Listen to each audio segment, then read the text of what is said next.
তো sugar manage করা আর ইনসুলিনের বিটা সেল জেনারেশনটাকে ঠিক করা দুটো কিন্তু এক নয়, পয়েন্ট নাম্বার ওয়ান। তাহলে ডায়াবেটিক রিভার্সাল মানে কিন্তু শুধু ওষুধের মাধ্যমে ব্লাড সুগারটাকে যারা কন্ট্রোল করে রাখছি বা ব্লাড সুগারটাকে নর্মাল করে দিয়ে আমি বললাম ডায়াবেটিস রিভার্সাল হয়েছে, সেটা কিন্তু নয়।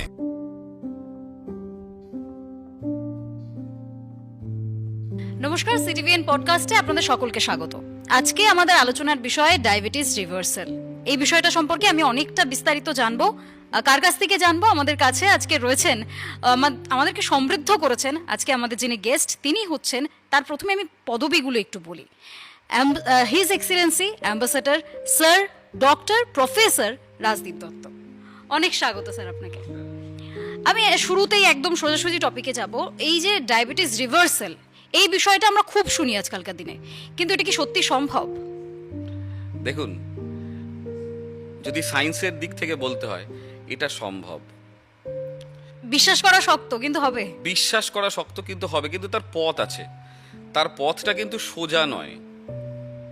এইখানেই মানুষ ভুলটা করে, যে সবাই ভাবে যে ডায়াবেটিক রিভার্সাল মানে এই ধরলাম এক্ষুনি রিভার্স হয়ে গেল।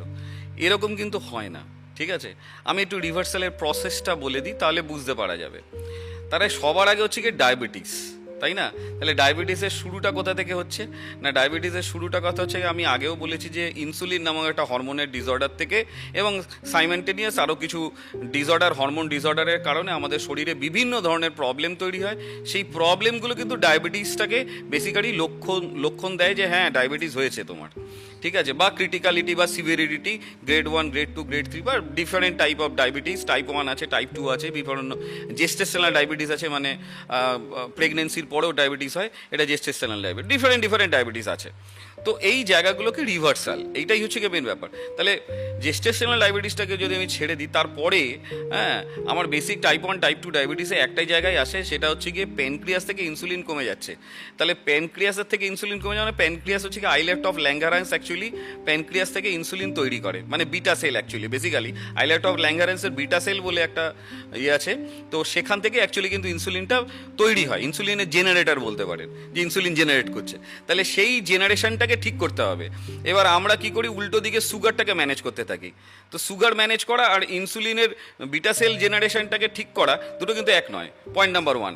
তাহলে ডায়াবেটিক রিভার্সাল মানে কিন্তু শুধু ওষুধের মাধ্যমে ব্লাড সুগারটাকে যারা কন্ট্রোল করে রাখছি বা ব্লাড সুগারটাকে নর্মাল করে দিয়ে আমি বললাম ডায়াবেটিস রিভার্সাল হয়েছে, সেটা কিন্তু নয়। আচ্ছা, ঠিক আছে? তাহলে পয়েন্টটা কোথায় গিয়ে লাগছে? আমার মেন প্রবলেম যদি আইলেট অফ ল্যাঙ্গারান্স হয়, তাহলে ট্রিটমেন্টটা আমার আইলেট অফ ল্যাঙ্গারান্সে যেতে হবে। আইলেট অফ ল্যাঙ্গারান্সে আমাদেরকে দেখতে হবে যে বিটা সেলটাকে বাড়াতে হবে। তাহলে বিটা সেলটাকে বাড়ালে ইনসুলিনও বাড়বে, ঠিক আছে? এবার ইনসুলিন যদি বাড়ে, তারপরেও ইনসুলিনটা কতটা কাজ করছে, কতটা কাজ করছে না, ইনসুলিন সেন্সিটিভিটি, সেইটাকেও বাড়াতে হবে, ঠিক আছে? সেইটা যদি বাড়ানো যায়, কারণ ইনসুলিন বেরোলেও সবসময় সঠিকভাবে কাজ করতে পারে না, এটাও একটা দেখা গেছে রিসার্চের মধ্যে দিয়ে। এবং এর ফলে টাইপ 1 ডায়াবেটিস এবং টাইপ 2 ডায়াবেটিস দুটো ক্ষেত্রেই এটা হয়ে থাকে। টাইপ 1-এ তো একদমই বেরোয় না বা খুবই কম বেরোয়, আর টাইপ 2-তে তুলনামূলক কম বেরোয়, যে কারণে ব্লাডে সুগারটা বেড়ে থাকে। এটাই হচ্ছে কি মেন ফ্যাক্টর। তাহলে আমি যদি রিভার্সে যাই, এবার আমি যদি প্রথমে আগে কন্ট্রোলে আসতে হবে, যে আমার আস্তে আস্তে ধীরে ধীরে ইনসুলিন রেজিস্ট্যান্স, যেটা কিনা ইনসুলিন, অর্গানিক ইনসুলিনকে সেলে সিক্রেট করতে বাধা দিচ্ছে, আগে তাকে কমাতে হবে, তাই না? তাহলে আমার এই অর্গানিক ইনসুলিনটা সেলে সিক্রেট হতে পারবে, এক নম্বর কথা। তাহলে এটা একটা রিভার্সালের একটা রাস্তা, ঠিক আছে? দ্বিতীয় নম্বর রাস্তা হচ্ছে গিয়ে আমার এই ইনসুলিনকে পাওয়ারফুল বানাতে হবে, যেটা কিনা নর্মাল মানুষের যে ইনসুলিনের যে পাওয়ার থাকে, সেই ইনসুলিনের পাওয়ারটা বাড়াতে হবে, অর্থাৎ ইনসুলিন সেন্সিটিভিটি বাড়াতে হবে।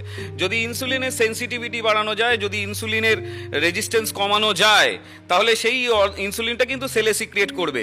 এবং যদি সেলে সিক্রিয়েট করে, নর্মালি তাকে যদি প্রলং টাইমের জন্য, মানে লম্বা সময়ের জন্য তার যদি ফ্লোকে মেনটেন করানো যায়, সেটা আবার ওজিটি টেস্ট দিয়ে সেটাকে দেখতে হবে।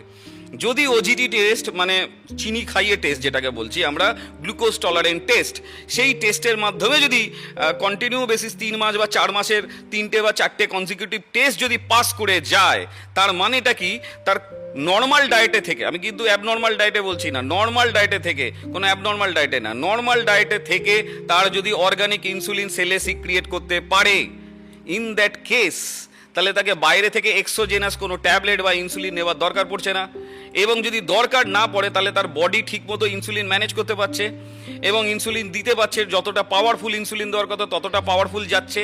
এবং যদি সেটা হয় তাহলে সেক্ষেত্রে সেই মানুষটা সব কিছু ছেড়ে দিয়ে শুধু নর্মাল ডায়েটে থাকবে, তাহলে কি তার সুগারটা বাড়বে? আমি প্রশ্নটা দর্শকদের জন্য রাখলাম, বাড়বে কি? একদম, এখানে একটা প্রশ্ন থাকছে, পারবে না। যদি না বাড়ে তাহলে সেই লোকটাকে কন্টিনিউ বেসিস যদি সেই ডায়েটটা মেনটেন করে, কন্টিনিউ বেসিস সেই ডায়েটটা যদি মেনটেন করে, বা নর্মাল ডায়েট যেটাকে মেনটেন বলছি আমরা, সেই নর্মাল ডায়েটটা যদি মেনটেন করে, তাহলে ফর দ্য প্রলং টাইম, মানে 5 মাস, 6 মাস, 10 মাস, 1 বছর, 1.5 বছর, এই সময়তেও তার কিন্তু যদি ইনসুলিনের পাওয়ারটা ঠিকঠাক থাকে, কারণ ইনসুলিন যদি একবার বেড়ে যায় পাওয়ার, এবং তাকে যদি প্রপার ব্যাড ফুড হ্যাবিট দিয়ে যদি না কমানো যায়, কারণ ইনসুলিন রেজিস্ট্যান্স কম হওয়ার আর একটা মূল কারণ কিন্তু ব্যাড ফুড হ্যাবিট। হ্যাঁ, তো যদি সেই জায়গাগুলো ম্যানেজ থাকে তাহলে কিন্তু ওই ইনসুলিনটা কিন্তু অটোমেটিক্যালি সেলে সিক্রিয়েট করবেই, তাহলে বাইরে থেকে ইনসুলিন নেওয়ার দরকার পড়বে না। তাহলে 1 বছর বাদে এই যে এই পেশেন্টটাকে আমি দর্শকদের মাধ্যমে, বা যারা ডাক্তাররা রয়েছেন বা যারা এই চিকিৎসা বিজ্ঞানের সঙ্গে যুক্ত, সেই সমস্ত রিসার্চার এবং সায়েন্টিস্টদের কাছেও রাখবো, তাহলে সেই পেশেন্টটাকে কি ডায়াবেটিক বলবো না নন ডায়াবেটিক বলবো? একদমই তাই। এখানে তো বড় একটা প্রশ্ন উঠে যাচ্ছে, কারণ আমি যদি নিজের ইনসুলিন ভেতর থেকেই, শরীর থেকেই প্রডিউস হতে থাকে আর সেটা সঠিক পরিমাণে হয়ে থাকে, একদম, তাহলে তো আমার বাইরের কোনো ওষুধ, চিকিৎসা, কোনো পন্থার কোনো প্রয়োজনই। এবং এইটাকে জাস্টিফাই করেছে কিন্তু এসিপি গাইডলাইন। আচ্ছা, বেশ। এসিপি গাইডলাইন কিন্তু এই পুরো ব্যাপারটাকে তথ্য দিয়ে দেখিয়ে দিয়েছে। হ্যাঁ, আমি এই তথ্যগুলো আপনার কাছে একটু জানতে চাইতাম যে আপনি যা যা বলছেন তার পিছনে নিশ্চয়ই একদম, আপনারা দেখলেই বুঝতে পারবেন যে এসিপি গাইডলাইনটা ফলো করবেন। এটা একটা ইন্টারন্যাশনাল জার্নাল, যেটা রয়্যাল কলেজ অফ লন্ডনের বেশ কিছু রিসার্চার এবং সায়েন্টিস্টরা তৈরি করেছেন, যেখানে পরিষ্কার বলা হয়েছে যে 250-র বেশি মানে সুগার, ঠিক আছে, তখন তাকে ডায়াবেটিকের দিকে যেতে পারে, কিন্তু 250-র নিচে ফাস্টিং আর পিপি মিলিয়ে, তাহলে সেটা কিন্তু ডায়াবেটিক, নন ডায়াবেটিক বলতেই হবে তাকে। তো আমার বক্তব্য, সেই ক্ষেত্রে ফাস্টিং আর পিপি মিলিয়ে যেটা হচ্ছে, সেক্ষেত্রে সেই পেশেন্টটার যদি সুগার নর্মাল লেভেলে থাকে, এসিপি গাইডলাইন ছেড়েই দিন, আমাদের ইন্ডিয়াতে যে গাইডলাইন মেনটেন করা হয় সেই গাইডলাইনেও লেভেলে যদি সেটা থাকে, তাহলে সেই পেশেন্টটাকে কি ডায়াবেটিক বলবো আমরা? বলবো না তো। তাহলে প্রি ডায়াবেটিকও বলবো না, তাহলে তাকে কি বলবো? ডায়াবেটিক রিভার্সড হয়ে গেছে বলবো। আচ্ছা, মানে এই রিভার্সালও হয়ে গেছে, অর্থাৎ রিভার্সাল সম্ভব, কিন্তু রিভার্সালকে কন্টিনিউ করাটাও কিন্তু পেশেন্টের দায়িত্ব। তার কারণ ওই নর্মাল ডায়েটটা তাকে মেনটেন করে যেতে হবে। যদি একজন পেশেন্ট নর্মাল ডায়েটে এসে তার যদি ডায়াবেটিক রিভার্সড হয়ে যায় এবং শরীরে যে সমস্ত লক্ষণ আছে সেই লক্ষণগুলো কমে যায়, কারণ এই জিনিসগুলো হলেই, এই ডায়াবেটিস যখনই রিভার্সাল হবে তখন সঙ্গে সঙ্গে কোলেস্ট্রল থেকে শুরু করে ব্লাড প্রেশার থেকে শুরু করে সব কিন্তু নর্মালে চলে আসবে, সমস্ত কিছু নর্মালে চলে আসবে। মানে ডায়াবেটিক রিভার্সাল হয়ে যাওয়া মানে শুধু ডায়াবেটিক রিভার্সাল হয়ে যায় না, বাকি সমস্ত কিছু, হ্যাঁ, পুরো বডি কিন্তু চলে আসবে। এবং এই রিভার্সাল করতে গিয়ে অটোফেজি আরও অনেক কিছু আমাদের প্রসিডিওরস আছে, আমার রিসার্চ মেডিসিনস আছে, এগুলো আমরা ইউজ করে সাধারণত করে থাকি। অনেকে অনেক ধরনের ক্যাটাগরি ইউজ করে, তো আমার ক্যাটাগরিটা হচ্ছে কি রিসার্চে, আমি যেটা দীর্ঘদিন করেছি, রিসার্চের উপর কাজ করেছি, তো আমি এভাবেই কাজটা করি। তো জেনারেলি দেখা যায় যে যদি এই প্রসিডিওর দিয়ে যদি চলে, তাহলে সেই জায়গাটাতে যখন ডায়াবেটিকটা রিভার্সড হয়ে গেছে, সেই পেশেন্টটা যদি কন্টিনিউ বেসিস ওটা মেনটেন করে যায়, নর্মাল ডায়েট যেটা মেনটেন করে, তার কোনোদিনই আর ডায়াবেটিসটা ঘুরে আসবে না। আর যদি সেই পেশেন্টটা আবার যদি ব্লাড সুগার, কার্বোহাইড্রেটের মাধ্যমে অতিরিক্ত পরিমাণ ফর দ্য প্রলং টাইম যদি নিতে শুরু করে, তাহলে কিন্তু আবার ডায়াবেটিস হবে, যেটা কিনা ছোটবেলায় আমরা যখন সুস্থ থাকি তখন আমরা বুঝতে পারি না, ব্যাড ফুড হ্যাবিটের কারণে অতিরিক্ত কার্বোহাইড্রেট নিতেই কিন্তু আমাদের এই ডায়াবেটিস বা ব্লাড সুগার বা কোলেস্ট্রল বা ট্রাইগ্লিসারাইডের জন্ম দিই আমরা। তো আমি একবার আগে সুস্থ করে দিলাম, তারপর আবার যদি সে করে তাহলে আবার ঘুরে আসবে। কিন্তু যদি সে না করে, তাহলে তার কিন্তু সুস্থ জীবন তার জন্য অপেক্ষা করছে, যাকে বলে ডায়াবেটিক ফ্রি লাইফ। আর এটা হওয়া সম্ভব, মানে এক প্রকার বলা চলে যে সুস্থ মানুষ যা ডায়াবেটিক ছিলই না, একদম পুরো রিভার্স করে দেওয়া তার রিভার্স করা যায় জীবনটাকে। তবে কিছু কিছু ক্ষেত্রে জেনেটিক কিছু পজিশন আছে যেগুলোকে রিভার্স করানো জেনেটিক ডায়াবেটিসের ক্ষেত্রে খুব টাফ, কারণ এখন নিউট্রোজেনোমিক্সের কনসেপ্টও এসছে, যেখানে জিন ম্যাপিং করে জিনটাকেও পর্যন্ত চেঞ্জ করে দেওয়া যায় নিউট্রোজেনোমিক্সের মাধ্যমে, নিউট্রোডায়েটের মাধ্যমে। কারণ আমাদের এই যে ঘুমাই না, আমাদের অতিরিক্ত কম ঘুম মানে ইনসোমিনিয়াও কিন্তু আমাদের জিনকে ইম্পেয়ার করে দিচ্ছে।